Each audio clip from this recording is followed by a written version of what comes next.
you have this level of contentment, which you see. I know something you don't know.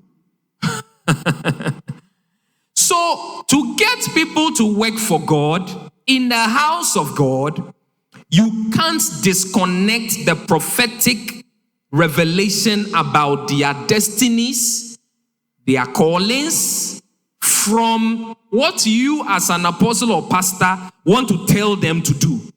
So, okay, you do this, do that. Is it God telling them to do that? That's already a problem.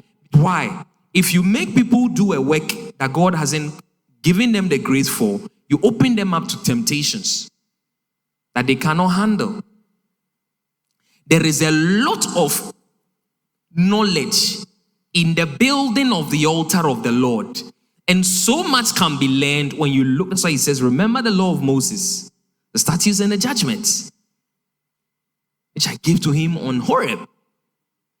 The kind of detail that goes into the building of an altar, that God will call people by name and say, when it comes to this work, give it to this person, give it to that person.